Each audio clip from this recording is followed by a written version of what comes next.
الحمد لله وكفى وسلام على عباده الذين اصطفى أما بعد أعوذ بالله من الشيطان الرجيم بسم الله الرحمن الرحيم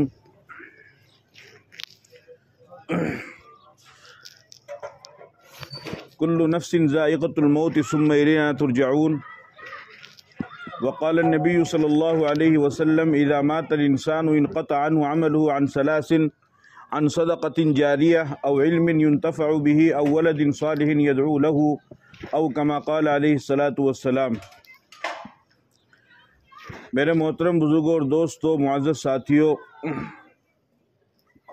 ہم سب حضرات یہاں پر جناب حاجی عمر الدین صاحب کی اہلیہ محترمہ عارف بھائی کی والدہ محترمہ مرحومہ میمونہ بانو کی دعائے مغفرت، ان کی ایصال ثواب، ان کی تعزیت کے لیے یہاں پر جمع ہوئے ہیں۔ چند دنوں تک وہ ہمارے درمیان میں تھی۔ اللہ رب العزت نے ان کا جو وقت مقرر فرمایا تھا، اپنی زندگی کے ان اوقات اور لمحات کو، ساعات کو پورا کر کے وہ اللہ کے پاس میں چلی گئی ہے۔ اور یہ ایک ایسا راستہ ہے کہ جس پر سے ہر انسان کو گزرنا ہے، کسی کو اس سے خلاصی نہیں، چھٹکارا نہیں، رستگاری نہیں۔ ہر انسان کو اس راستے سے گزرنا ہے اور ہر انسان کو اپنی منزل پر پہنچنا ہے۔ کامیاب انسان وہ ہوگا کہ جو اپنے آپ کو آنے والی منزلوں سے بچانے کی کوشش کرے گا۔ اللہ رب العزت نے اس دنیا کو امتحان کی جگہ بنایا ہے اور انسان کو اللہ تعالیٰ نے کسی مقصد کے لیے پیدا کیا ہے۔ کائنات میں کوئی بھی چیز، چاہے وہ چھوٹی سے چھوٹی ہی کیوں نہ ہو، وہ بے مقصد کے نہیں ہے۔ ہم لوگ بڑی چیزوں کو دیکھ کر کے یہ سمجھتے ہیں کہ یہ کسی مقصد کے لیے ہے، جبکہ اگر آپ غور و فکر کریں گے تو آپ کو معلوم ہوگا کہ کائنات میں چھوٹی سے چھوٹی بھی چیز یا چھوٹے سے چھوٹا سا کام یا معمولی سے معمولی کام بھی جب انسان اس کو کرتا ہے تو وہ کسی مقصد کے لیے کرتا ہے۔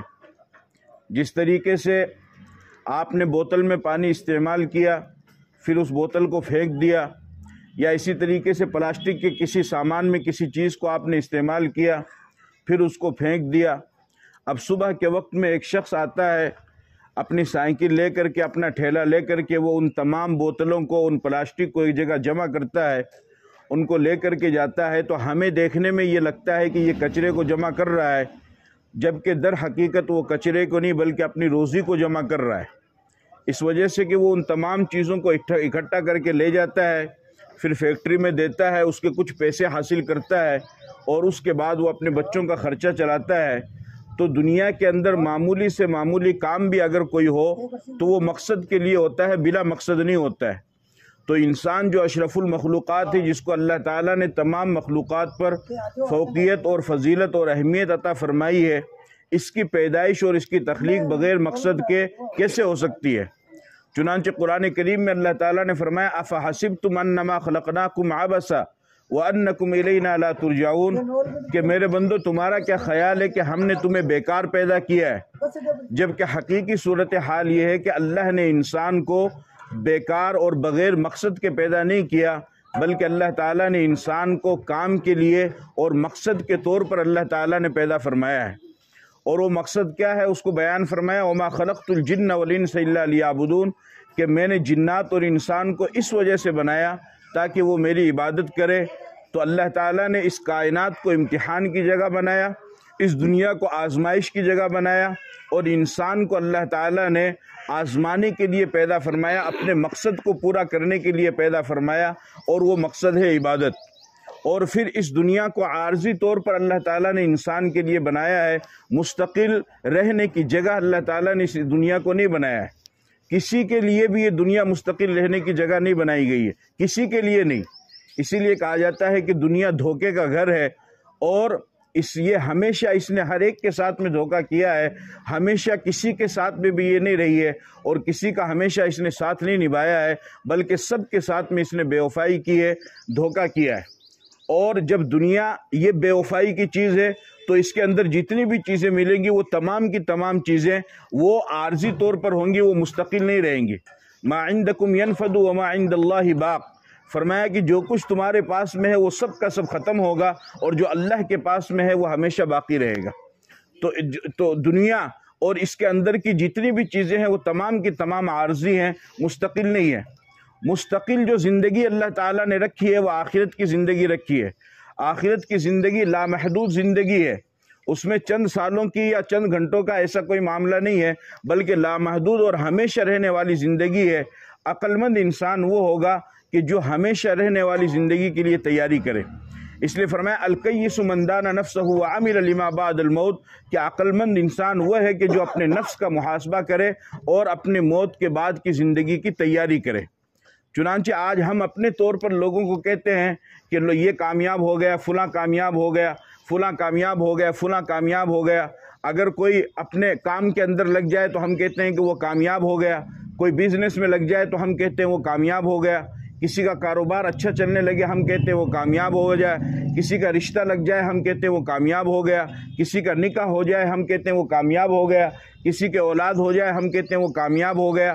اپنے اپنے طور پر ہم نے ایک پیمانہ متعین کر رکھا ہے کہ اس پیمانے پر اور اس معیار پر جب انسان اترتا ہے تو ہم اس کے بارے میں یہ رائے قائم کرتے ہیں کہ وہ کامیاب ہو گیا۔ لیکن قرآن ہمیں کیا کہتا ہے؟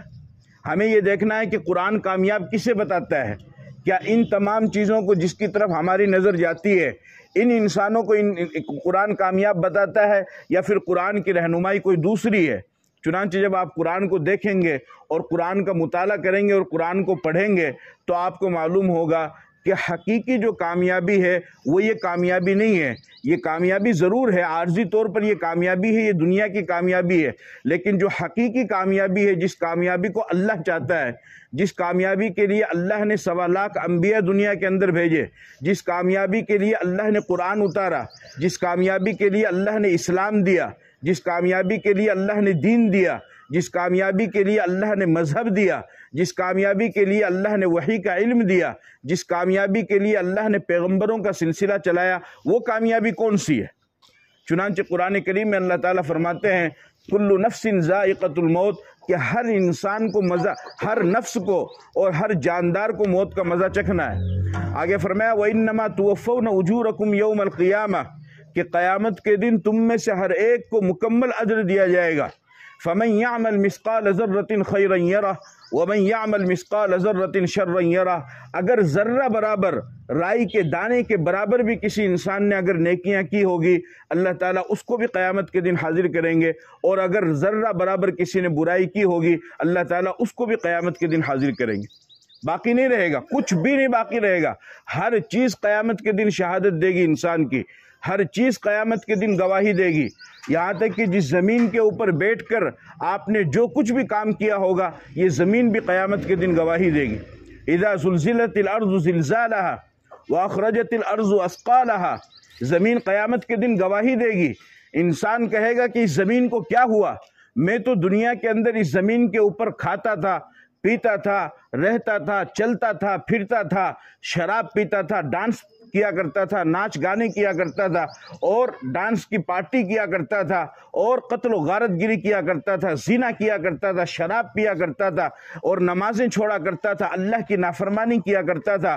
وہاں پر تو زمین نے مجھے کبھی کچھ بھی نہیں کہا، اور جو کچھ بھی میں نے زمین کے اوپر کیا زمین نہ کبھی پھٹی، نہ زمین نے اپنے اندر لیا، نہ زمین نے کبھی واویلا کیا، نہ زمین نے کبھی احتجاج کیا، نہ زمین کبھی سخت ہوئی کہ تم میرے اوپر یہ کیوں کر رہے ہو۔ لیکن آج اس زمین کو کیا ہوا، وَأَخْرَجَتِ الْأَرْضُ أَثْقَالَهَا وَقَالَ الْإِنسَانُ مَا لَهَا، انسان کہے گا کہ اس زمین کو کیا ہو گیا، تو جواب آئے گا يَوْمَئِذٍ تُحَدِّثُ أَخْبَارَهَا بِأَنَّ رَبَّكَ أَوْحَىٰ لَهَا، کہ اس دن اللہ کی طرف سے تمہیں زمین کو اجازت نہیں تھی، اس دن اللہ کی طرف سے دنیا کے اندر زمین کو اجازت نہیں تھی، زمین کو اللہ نے دنیا میں تمہارے لیے مسخر کر دیا تھا۔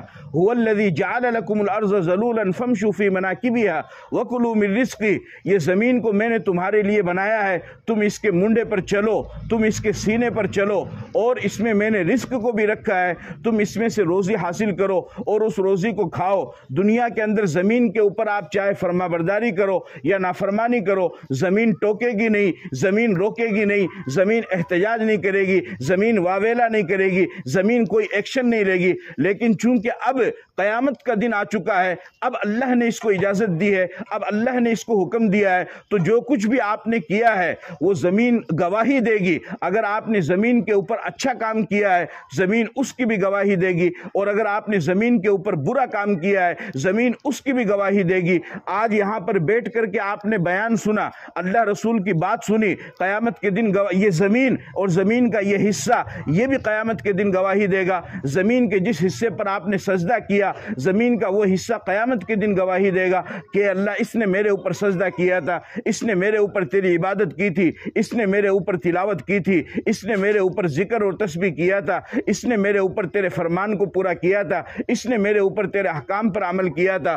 اور زمین کے جس حصے پر انسان نافرمانی کرے گا تو زمین کا وہ حصہ بھی قیامت کے دن گواہی دے گا کہ اللہ اس نے میرے اوپر نافرمانی کی تھی, اس نے میرے اوپر شراب پی تھی, اس نے میرے اوپر قتل کیا تھا, اس نے میرے اوپر شرک کیا تھا, اس نے میرے اوپر زنا کیا تھا, اس نے میرے اوپر ماں باپ کو ستایا تھا, اس نے بیوی کے حقوق کو سلب کیا تھا, اس نے میرے اوپر اپنے بھائی کے حقوق کو سلب کیا تھا, اس نے میرے اوپر زمین کو غصب کیا تھا, اس نے میرے اوپر اپنے بھائی کے ناجائز حق کو کھایا تھا. یہ تمام کی تمام چیزیں, چاہے آپ اچھے اعمال کریں یا برے اعمال کریں, اچھے کام کریں یا برے کام کریں, قیامت کے دن زمین ہر چیز کے بارے میں گواہی دے گی. کیوں؟ اس وجہ سے کہ آج اس کو اللہ کی طرف سے حکم ہوا ہے.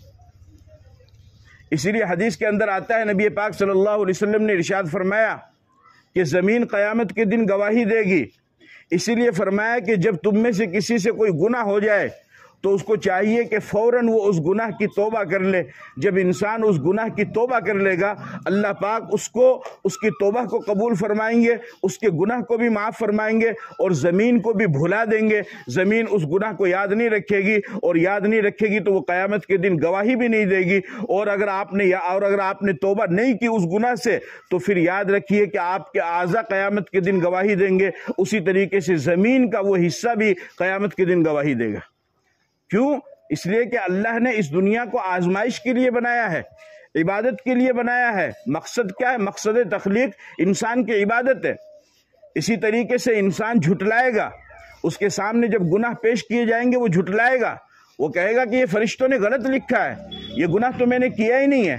یہ جو کرامن کاتبین ہیں یعلمون ما تفعلون, جو ہر انسان کے کندھے کے اوپر بیٹھے ہوئے ہیں, انسان ان کو جھٹلائے گا اور کہے گا کہ میں نے یہ کام کیا ہی نہیں ہے. اپنی زبان سے وہ جھوٹ بولے گا. اللہ پاک اس کی زبان کے اوپر مہر لگائیں گے. اليوم نختم على افواههم وتكلمنا ايديهم وتشهد ارجلهم بما كانوا يكسبون, کہ آج ہم انسان کی زبان کے اوپر مہر لگائیں گے, ان کے ہاتھ گواہی دیں گے, ان کے پاؤں گواہی دیں گے. جسم کے جس حصے سے انسان نے جو گناہ کیا ہے جسم کا وہ سارا حصہ قیامت کے دن گواہی دے گا اور بتائے گا. لیکن اگر انسان سے گناہ ہو جانے کے بعد انسان اس گناہ سے توبہ کر لے تو اللہ تعالیٰ اس کی توبہ کو قبول بھی فرماتے ہیں, اور جسم کے ان سارے حصوں کو, اس گناہ کو بھلا بھی دیتے ہیں, اور زمین کے اس حصے کو بھی اللہ تعالیٰ بھلا دیتے ہیں, اور قیامت کے دن بھی وہ گواہی نہیں دے گی. تو اللہ تعالیٰ نے انسان کو کس وجہ سے بنایا؟ مقصد تخلیق جو ہے وہ عبادت ہے. تو اس کائنات کو اللہ تعالیٰ نے آزمائش کے لیے بنایا ہے, عارضی طور پر اس جگہ کو رکھا ہے, مستقل نہیں ہے. اسی لیے قرآن کریم میں اللہ نے فرمایا وَإِنَّمَا تُوَفَّوْنَ أُجُورَكُمْ يَوْمَ الْقِيَامَةِ, کہ تم کو قیامت کے دن مکمل اجر دیا جائے گا. پھر وہی بات جو میں نے شروع میں ذکر کی تھی کہ سوال یہ ہے کہ کامیاب کون ہے؟ ہم نے کامیابی کا پیمانہ اپنے طور پر طے کیا ہے, ہم نے کامیابی کا معیار اپنے طور پر طے کیا ہے کہ فلا موقع پر انسان کامیاب ہو چکا ہے. لیکن قرآن کیا کہتا ہے؟ قرآن کہتا ہے فَمَنْ زُحْزِحَ عَنِ النَّارِ وَأُدْخِلَ الْجَنَّةَ فَقَدْ فَازَ, کہ قیامت کے دن جو انسان جہنم سے بچ گیا اور جنت میں داخل ہو گیا, قرآن یہ کہتا ہے کہ حقیقی معنی میں یہی انسان کامیاب. قرآن کا فیصلہ یہ ہے, اللہ کا فرمان یہ ہے کہ حقیقی معنی میں یہی انسان کامیاب ہے کہ جو دنیا کے اندر اس طریقے سے زندگی گزار کے آئے کہ اس نیک زندگی کی وجہ سے اور اس اچھی زندگی کی وجہ سے انسان کے لیے جہنم سے بچاؤ اور جنت میں داخلے کا فیصلہ ہو جائے. قرآن کہتا ہے کہ اگر ایسا ہو جاتا ہے تو یہ انسان کامیاب ہے. تو یہ کامیابی حاصل کرنے کے لیے ہمیں اسی میں تیاری کرنی ہے, یہیں پر تیاری کرنی ہے. پیغمبر نے جتنے بھی حالات اور جتنے بھی احوال، جتنے بھی واقعات آخرت کے بارے میں بتائے ہیں، وہ تمام کے تمام واقعات 100% صحیح ہے، کسی بھی طرح کا اس میں کوئی شک شبہ نہیں۔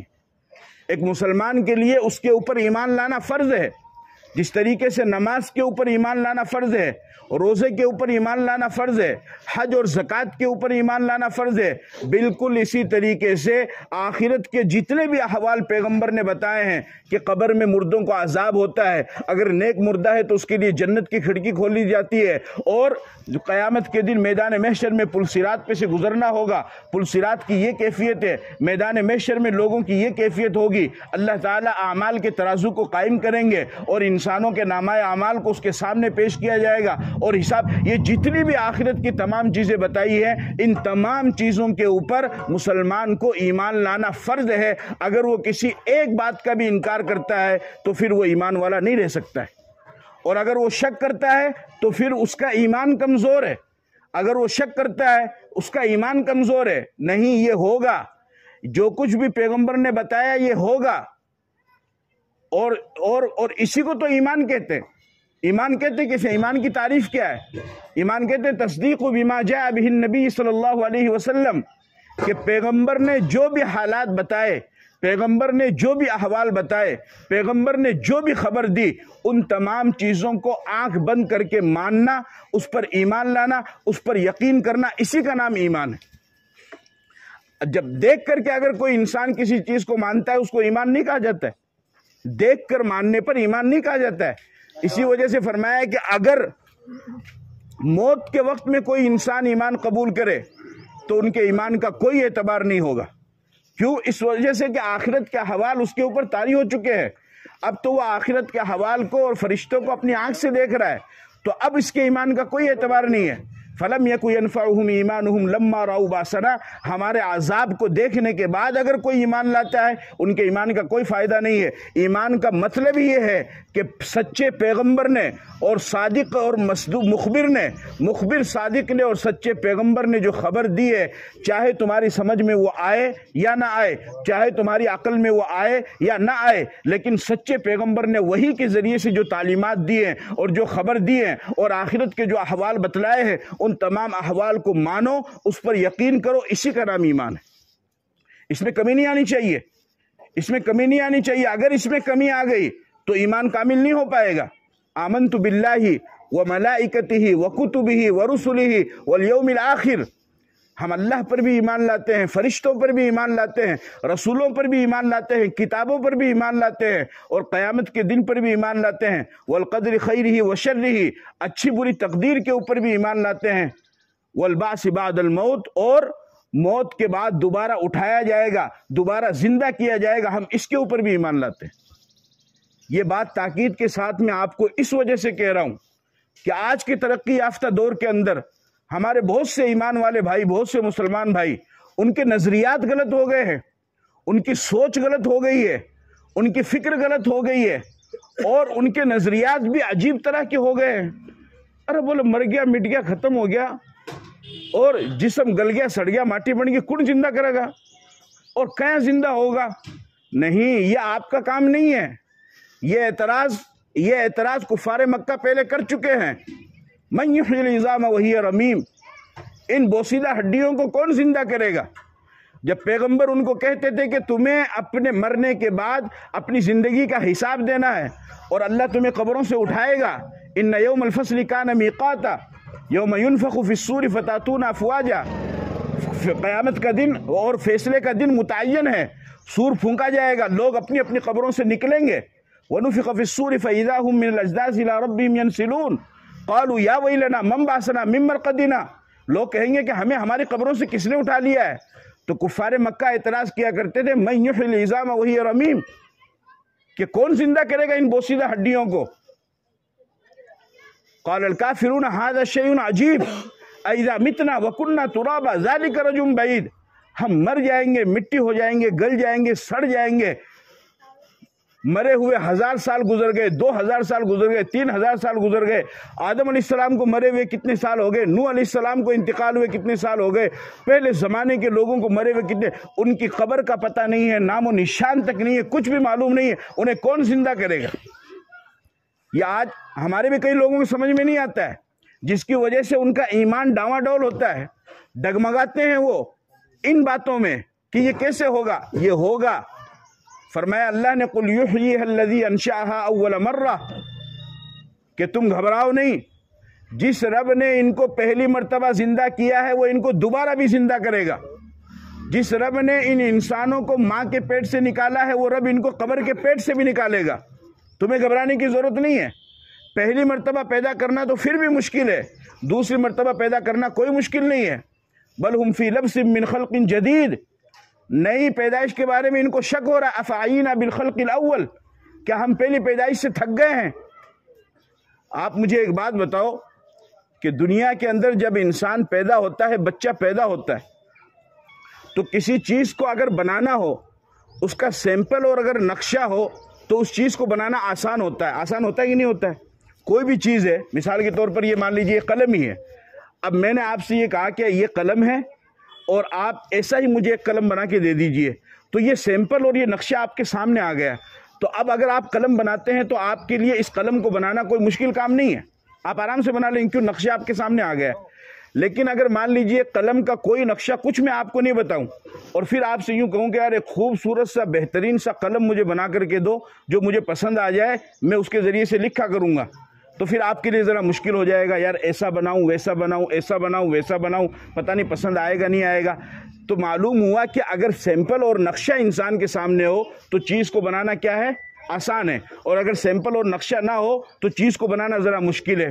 جو انسان پیدا ہوتا ہے، جو بچہ ماں کے پیٹ میں ہوتا ہے، ابھی ہم سب حضرات یہاں پر بیٹھے ہیں، اللہ کسی کو پوتا دے گا، کسی کو پوتی دے گا، کسی کو بیٹا دے گا، کسی کو بیٹی دے گا۔ آپ یہ بتاؤ اس بچے کے پیدا ہونے سے پہلے کیا کوئی ایک انسان بھی کھڑا ہو کر کے یہ کہہ سکتا ہے کہ اب یہ جو بچہ پیدا ہوگا یہ خوبصورت ہوگا یا بدصورت ہوگا، یا اس کا جسم ایسا ہوگا اس کا جسم ویسا ہوگا؟ کوئی بھی بتا سکتا ہے؟ بتا سکتا ہے؟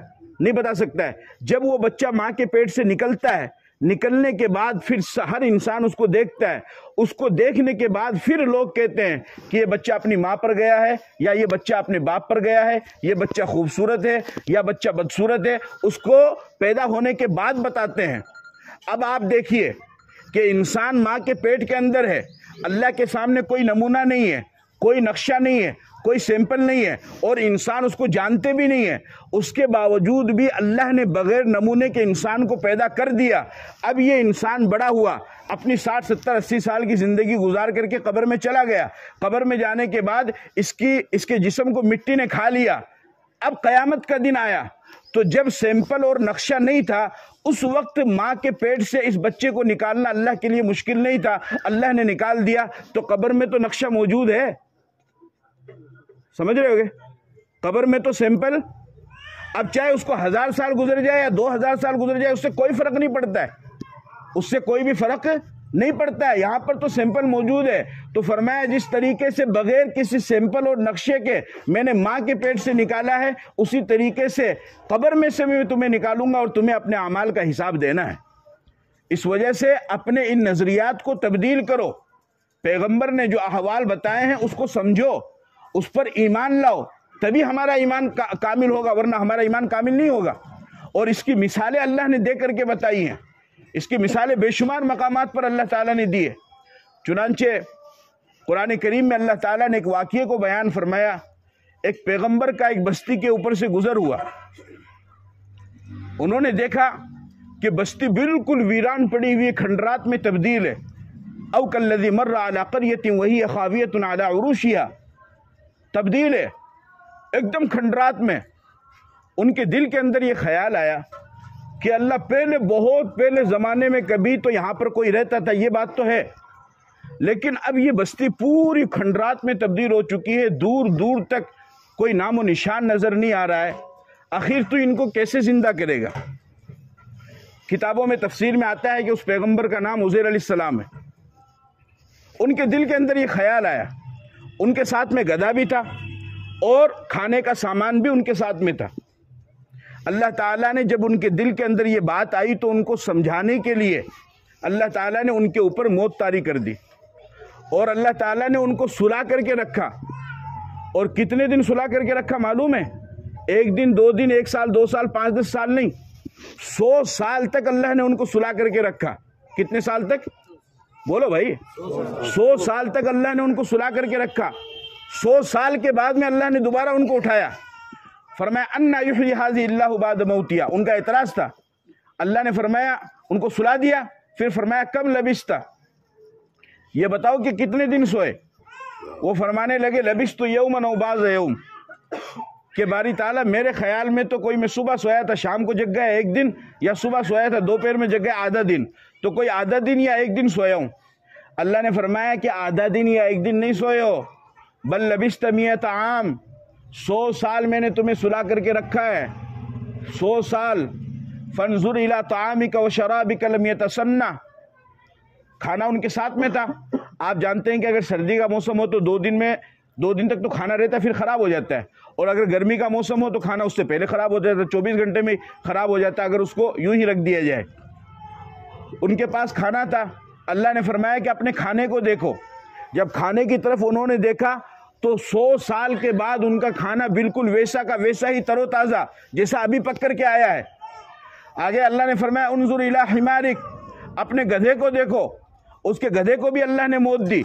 انہوں نے گدھے کو دیکھا تو گدھا زمین پہ سے کھڑا ہوا، اس کے ہاتھ بنے، اس کا کان بنا، اس کے ناک بنے، اس کے پاؤں بنے، اس کا جسم بنا، اور اس نے آواز نکالی، اور ان کو اللہ نے زندہ کیا۔ 100 سال کے بعد میں اللہ نے ان کو زندہ کیا، ان کے گدھے کو زندہ کیا، اور ان کے کھانے کو تر و تازہ رکھا، لم یتسنہ، کھانا بھی خراب نہیں ہوا تھا۔ اللہ نے فرمایا وَلِنَجْعَلَكَ آیَةً لِلنَّاسِ وَانظُرِ الْعِظَامَ كَيْفَ نُنشِزُهَا ثُمَّ نَكْسُوهَا لَحْمًا فَلَمَّا تَبَيَّنَ لَهُ قَالَ أَعْلَمُ أَنَّ اللَّهَ عَلَى كُلِّ شَيْءٍ قَدِيرٌ۔ اللہ نے فرمایا کہ جس طریقے سے میں نے 100 سال کے بعد میں تمہیں زندہ کیا ہے میرے لیے کوئی مشکل نہیں ہے، اسی طریقے سے میں انسانوں کو قیامت کے دن ہزاروں سال کے بعد بھی زندہ کروں گا تو میرے لیے کوئی مشکل نہیں۔ قال اعلم ان اللہ علی کل شیء قدیر، کیوں؟ اس وجہ سے کہ ہر چیز پر اللہ کی قدرت ہے۔ کس کی قدرت ہے؟ ہر چیز پر اللہ کی قدرت ہے، تو اللہ کے لیے کوئی مشکل نہیں ہے۔ اصحاب کہف کو جو کہف کے اندر چلے گئے تھے، غار کے اندر چلے گئے تھے، 300 سال تک اللہ نے ان کو سلا کر کے رکھا، 300 سال تک۔ ان کا کتا ساتھ میں وَكَلْبُهُمْ بَاسِطٌ ذِرَاعِهِ بِالْوَصِيدِ، 300 سال تک اللہ نے ان کو سلا کر کے رکھا، اور 300 سال کے بعد میں دوبارہ اللہ نے ان کو زندہ کیا۔ اسی طریقے سے ایک موقع پر حضرت ابراہیم علیہ السلام کے دل کے اندر یہ خیال آیا، اور انہوں نے اللہ تعالیٰ سے سوال کیا رب ارینی کیف تحیی الموتى، کہ اللہ آپ ان مردوں کو کیسے زندہ کریں گے؟ اب ابراہیم علیہ السلام تو وقت کے پیغمبر ہیں اور بہت بڑے نبی ہیں، ان کی نسل سے بہت پیغمبر آئے، بنی اسرائیل کی نسل ہی ان سے چلی ہے، بہت بڑے پیغمبر ہیں۔ اللہ نے فرمایا اولم تؤمن، کیا ابراہیم تمہیں بھروسہ نہیں ہے، تمہیں ایمان نہیں ہے، تمہیں یقین نہیں ہے؟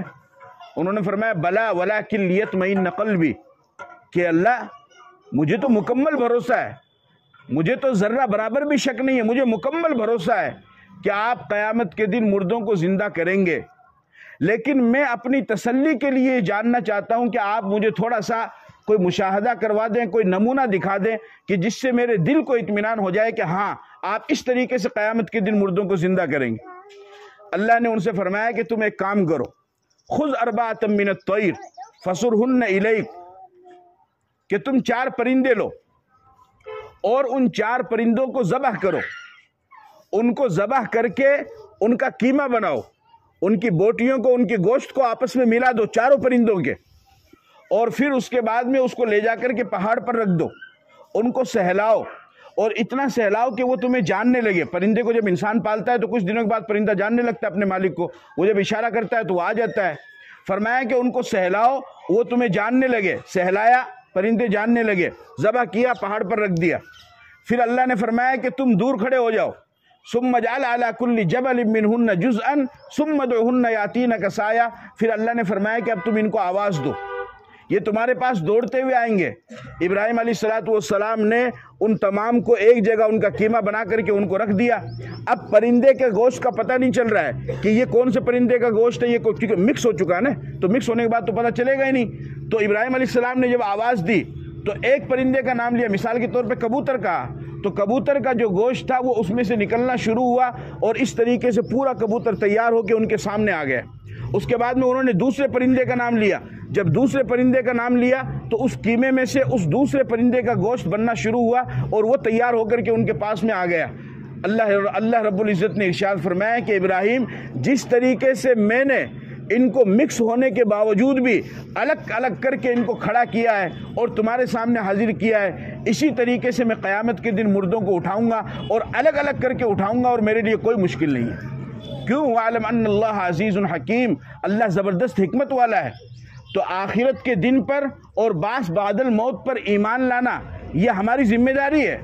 ہمیں ایمان مفصل میں اس کی تعلیم دی گئی ہے کہ تم اس بات پر ایمان لاؤ کہ اللہ انسان کو مارنے کے بعد دوبارہ زندہ کرے گا، دوبارہ اللہ تعالیٰ زندہ کرے گا۔ لہذا جو بھی حالات انسان کے اوپر آتے ہیں ان حالات میں انسان کو چاہیے کہ وہ اللہ کے احکام کو سامنے رکھے اور اسی طریقے سے اللہ کے نبی کے احکامات کو سامنے رکھے۔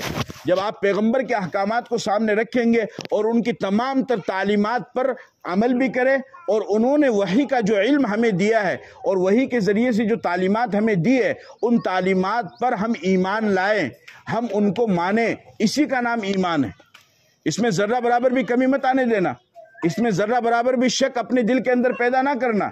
اس وجہ سے آپ قرآن کریم میں اللہ رب العزت نے ارشاد فرمایا کہ قیامت کے دن کامیاب انسان وہ ہوگا کہ جو دوزخ سے بچ جائے گا اور جنت میں اپنے آپ کو داخل کر لے گا۔ انسان جو دنیا کے اندر عمل کرے گا، اس عمل کا صلہ اور اس عمل کا بدلہ اللہ تعالیٰ قیامت کے دن اس کو عطا فرمائیں گے۔ قیامت کے دن اگر اچھائی کی ہے تو اچھائی بھی سامنے آئے گی، اگر برائی کی ہے تو برائی بھی سامنے آئے گی، کوئی چیز محفوظ نہیں رہے گی۔ وَوَجَدُوا مَا عَمِلُوا حَاضِرًا لَا يُغَادِرُ صَغِيرَةً وَلَا كَبِيرَةً إِلَّا أَحْصَاهَا وَوَجَدُوا مَا عَمِلُوا حَاضِرًا۔ یہ جو کرامن کاتبین نے تیار کیا ہے نامہ اعمال، اس میں جو کچھ بھی آپ نے چھوٹا بڑا کیا ہے وہ تمام کی تمام چیزیں قیامت کے دن سامنے آ جائیں گی، کوئی ایک چیز بھی محفوظ نہیں رہے گی، انسان کو پتہ بھی نہیں چلے گا، تمام چیزیں سامنے آئے گی، باقی نہیں رہے گی۔ لہٰذا چونکہ انسان کو اللہ نے خطا کا اور نسیان کا اور غلطی کا پتلا بنایا ہے، الانسان مرکب من الخطا والنسیان، غلطی انسان سے ہو جاتی ہے، ایسی کوئی بات نہیں ہے۔ جب ہمارے باپ دادا آدم سے غلطی ہوئی تو ہم سے بھی غلطی ہوگی، یہ تو ہے۔ نسی آدم نسی اولادہ، آدم بھولے تو اس کی اولاد بھی بھولے گی، یہ تو طے ہے۔ تو جب ان سے غلطیاں ہوئی تو ہم سے بھی غلطی ہوگی۔ غلطی کا ہو جانا کوئی بڑی بات نہیں ہے، لیکن غلطی ہو جانے کے بعد، گناہ ہو جانے کے بعد اس پر ڈٹے رہنا اور توبہ نہ کرنا یہ بڑی سخت بات ہے، اور یہ ذرا مشکل بات ہے۔ اللہ تعالیٰ توبہ کرنے والوں کو پسند فرماتے ہیں۔ پیغمبر معصوم عن الخطا ہوتا ہے۔ ہمارا اہل سنت والجماعت کا عقیدہ ہے کہ انبیاء معصوم عن الخطا ہیں، قبل النبوت بھی اور بعد النبوت بھی معصوم عن الخطا ہوتے ہیں، لیکن اس کے باوجود بھی حدیث کے الفاظ ہیں، اللہ کے نبی نے ارشاد فرمایا انی لاستغفر اللہ فی اليوم 70 مرۃ وفی روایت 100 مرۃ، فرمایا کہ میں دن میں 70 یا 100 مرتبہ استغفار کرتا ہوں۔ جب پیغمبر اتنی مرتبہ استغفار کرتے ہیں تو ہمیں کتنی زیادہ استغفار کی ضرورت ہے۔ لہٰذا انسان سے غلطی ہو جاتی ہے، لیکن غلطی ہو جانے کے بعد جب انسان توبہ کر لیتا ہے تو پھر التائب من الذنب کمن لا ذنب لہ، حدیث میں آپ نے ارشاد فرمایا کہ گناہوں سے توبہ کرنے والا ایسا ہے جیسا کہ گویا کہ اس نے گناہ کیا ہی نہیں۔ اللہ تعالیٰ اس کو ختم ہی فرما دیتے ہیں، اللہ تعالیٰ اس کو مٹا ہی دیتے ہیں۔ اس لیے موت ہمیں یہ پیغام دیتی ہے۔ موت کا نظام اللہ نے اس وجہ سے بنایا ہے تاکہ ہم ان تمام چیزوں سے عبرت حاصل کریں۔ حضرت عمر رضی اللہ تعالیٰ عنہ نے اپنی انگوٹھی پر لکھوا رکھا تھا کفا بالموت واعظا یا عمر، کہ اے عمر نصیحت کے لیے تو موت ہی کافی ہے۔ اگر انسان موت سے نصیحت حاصل نہیں کرے گا تو وہ کسی بھی چیز سے نصیحت حاصل نہیں کر سکتا ہے۔ تو یہ اس طریقے سے دنیا سے چلے جانا اور چلے جانے کے یہ ہم سب کے لیے عبرت ہے۔ ہم یہ نہ سمجھے کہ بس ہم نے ان کو پہنچا دیا ہے، بلکہ ہماری یہ ذمہ داری ہے کہ ہم یہ سمجھے کہ ہو سکتا ہے کہ آنے والا وقت ہمارا ہو۔ اب یہ بات تو طے ہے کہ انسان ہمیشہ دنیا میں نہیں رہے گا، ہمیشہ انسان دنیا میں نہیں رہے گا۔ جو کچھ بھی آپ نے اچھا یا برا کیا ہے وہ آپ کی زندگی تک محدود ہے۔ جیسے ہی آپ کی سانس بند ہوئی آپ اچھا یا برا کچھ بھی نہیں کر سکتے ہیں، بس جو کچھ آپ نے کیا ہے اسی کا حساب ہوگا۔ لیکن اللہ تعالیٰ نے ہمیں ایک موقع دیا، شریعت نے ہمارے اوپر کرم کیا، اسلام نے ہمارے اوپر اپنا فضل کیا اور ایک آپشن باقی رکھا۔ فرمایا اذا مات الانسان انقطع عنه عمله عن ثلاث، کہ جب انسان مر جاتا ہے تو اس کے عمل کا سلسلہ ختم ہو جاتا ہے، اب وہ کچھ بھی اچھا یا برا نہیں کر سکتا ہے۔ لیکن 3 کام ایسے ہیں، اللہ کے نبی نے ارشاد فرمایا کہ اگر انسان ان کو اپنی زندگی کے اندر کرے یا ان کے بعد والے رشتہ دار ان کے اہل خانہ کرے تو اللہ تعالیٰ اس کا ثواب اس کو عطا فرماتے رہتے ہیں۔ اس میں سے ایک فرمایا صدقۃ جاریہ، کہ انسان اپنی زندگی کے اندر کوئی صدقہ جاریہ کرے، صدقہ جاریہ کرے یعنی ایسا صدقہ کہ جس سے لوگ اس کی زندگی میں بھی فائدہ اٹھائے اور اس کے مرنے کے بعد بھی فائدہ اٹھائے۔ ایک گاؤں ہے، وہاں کی عورتیں پانی لینے کے لیے 3 کلومیٹر 2 کلومیٹر دور تک جاتی ہے، پانی کا انتظام نہیں ہے، گاؤں والے پریشان ہیں اور گاؤں کے لوگ غریب ہیں۔ آپ نے اپنی طرف سے اپنی والدہ یا اپنے والد کی طرف سے اپنے مرحوم کی طرف سے ان گاؤں والوں کو کنواں بنا کر کے دے دیا، تو پھر یہ آپ کے لیے صدقہ جاریہ ہوگا۔ جب تک اس گاؤں کے لوگ اس کنویں سے پانی حاصل کریں گے، اس سے مستفید ہوں گے، اس سے فائدہ اٹھائیں گے، آپ کو اس کا ثواب ملتا رہے گا جب تک آپ یہ کام کریں گے۔ اسی طریقے سے اور دوسری ضروریات کی چیزیں ہیں، کسی غریب کی مدد کر دی، کسی کی بچی کی شادی میں آپ نے مدد کر دی، کوئی قرض دار ہے اس کے قرضے کو ادا کرنے میں آپ نے مدد کر دی کہ وہ بیچارہ غریب ہے، آپ سے اس نے قرضہ لیا ہے اور آپ نے اس کو قرضہ دے دیا ہے، پھر آپ نے اس کو مہلت بھی دے دی ہے، اور پھر آگے چل کر کے ایک موقع ایسا آیا، آپ نے دیکھا کہ یار یہ میرا ساتھی اس کنڈیشن میں نہیں ہے کہ یہ قرضہ ادا کر سکتا ہے، تو آپ نے اس پر رحم کھا کر کے آپ نے معاف بھی کر دیا، اس کے قرضے کو آپ نے چھوڑ دیا، تو اللہ تعالیٰ اسی کی وجہ سے آپ کے لیے مغفرت کے فیصلے فرمائے۔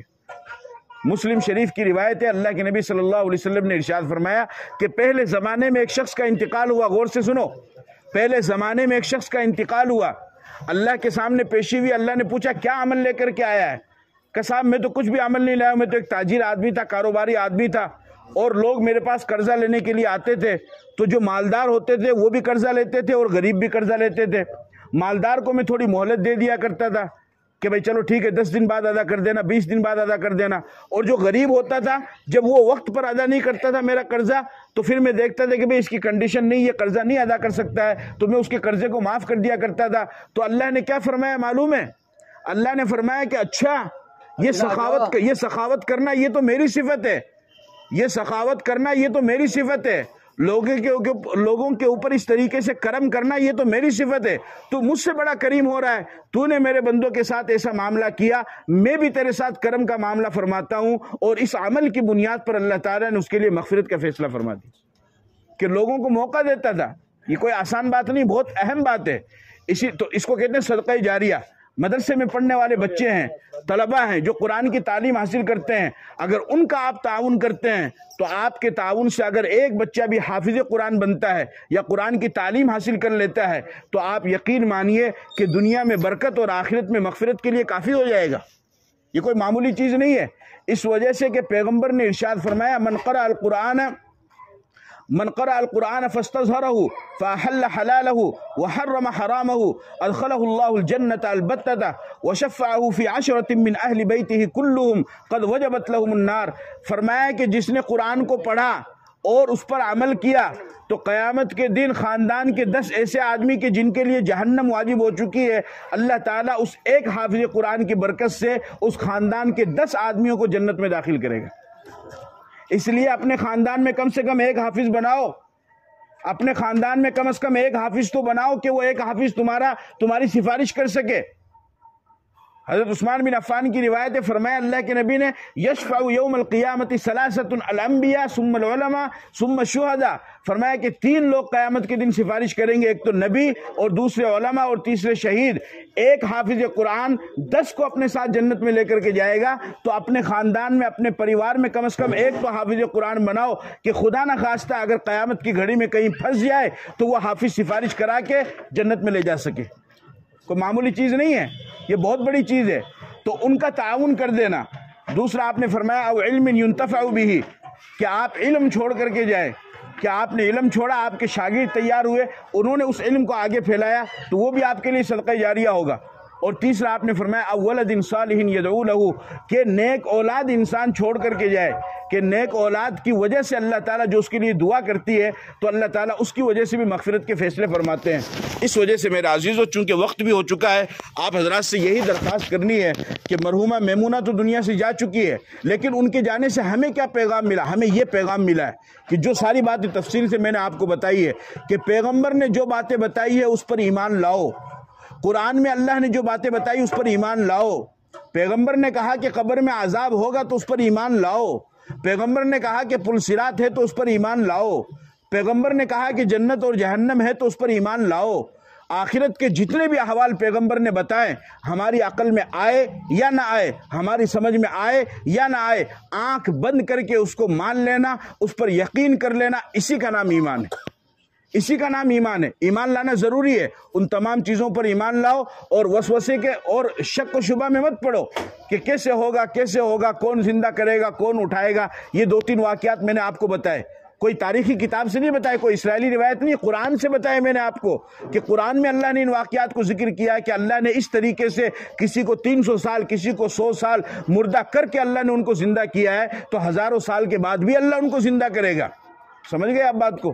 جی، تو لہٰذا ان تمام چیزوں کے اوپر ایمان لائے جو میں نے آپ کو بتایا ہے، اس پر یقین کریں اور اس کے مطابق تیاری بھی کریں، اس کے مطابق عمل کریں، نمازوں کی تیاری کریں۔